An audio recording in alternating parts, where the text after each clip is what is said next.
All right, welcome back to another recorded lecture for 3223.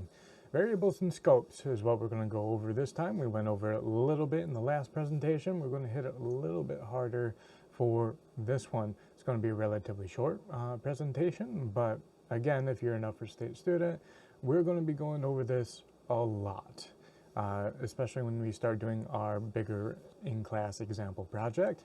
So let's go ahead and get into this. And the first up, we need to go over variables again. So variables are dynamic. They are softly typed. So when you have something that is already predefined, you have access to that pointer depending on the scope of where that variable was created. Okay, so again, we'll go over a few of those examples, but just know that variables operate very similar to what they do in other programming languages. The biggest difference is that they're softly typed, so you can change it on the fly as long as you have access to that pointer or to that scope of the variable where it was defined. Okay, list of variables. So the ones highlighted in yellow are different from the C#. Again, we have optimized for our students here at Alfred State. So instead of int or float, it's number. JavaScript will determine which type it needs. Undefined and object. And null is in there as well, but that is in other programming languages. But undefined is when you're trying to use a variable or an object and it doesn't exist. So what that is saying is, hey, JavaScript went to our memory stack and didn't find anything. Undefined, doesn't exist. Null, on the other hand, is when JavaScript goes to our memory, our stack, and goes, oh, I found it, it's just empty. So there's the primary difference there. And then object is unique to JavaScript as well.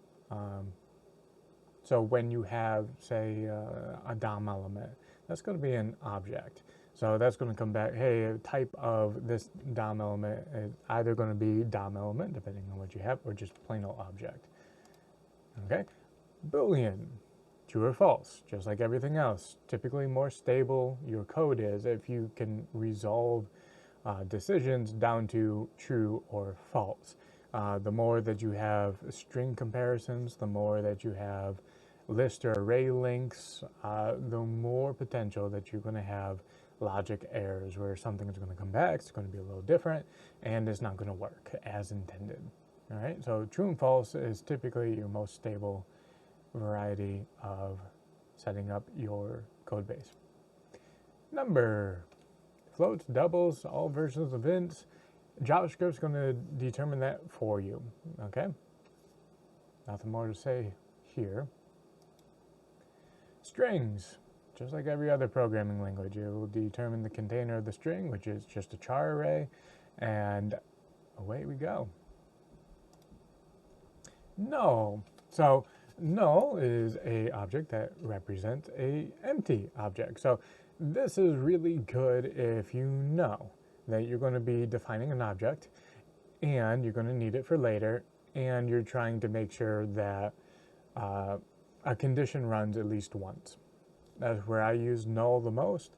Occasionally null is helpful for things like putting something into a database where you don't necessarily want to have massive swell of a database as people use it, and because you're just pre-allocating at that point.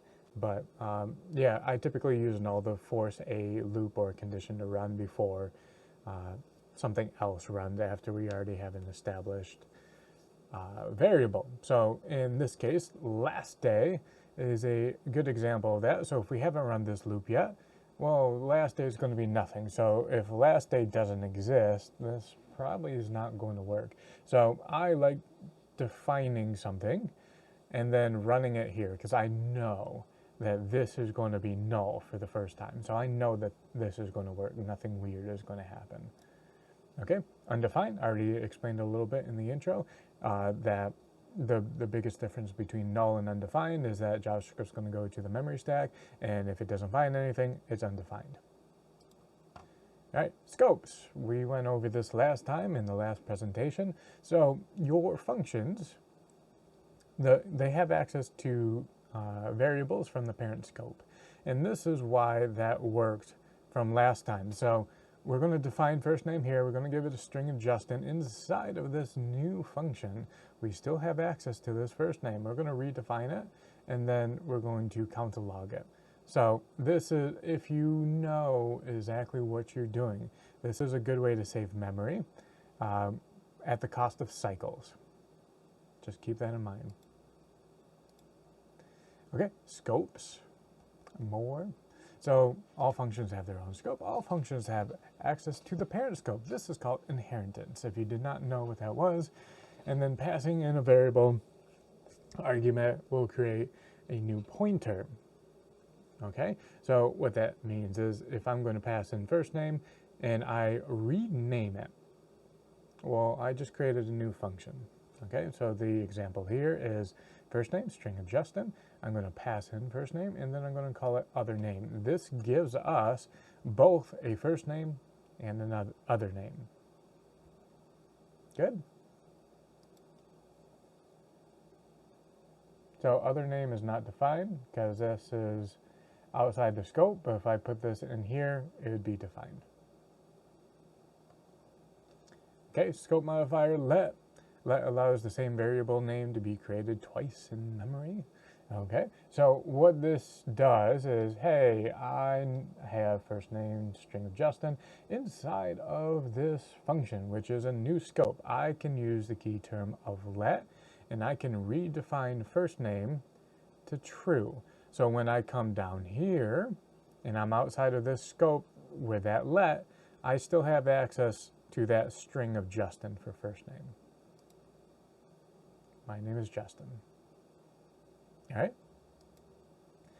This, and by this I mean the key term this.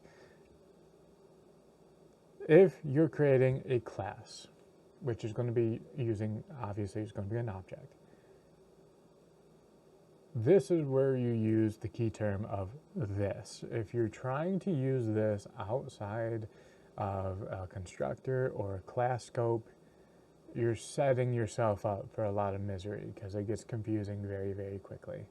Okay, so this, if you're not creating a class, you're not inside of a constructor, you really want to avoid this key term, okay? But this is a key term typically making for objects and classes. Doing so avoid name conflict with the same object. So what this means is if I have a class of car and I create two cars and I use this scope modifier, when I call Honda, the first car that I made, and then I call Mazda, the second car that I made, I can get both of those properties without having a problem if I use this key term inside of those constructors, or gets and sets as well. So that's going to do it for this presentation. Obviously, it was a brief overview. And again, if you're an upper stage student, we're going to have a large project for this course where we go through every single thing that we're talking about here with, you know, obviously a project for the example. So we're going to cover this a lot. If you're not an Alpha Stage student, make sure that you're practicing on your own. With that said, that's going to do it for this one. So I will see you in the next video.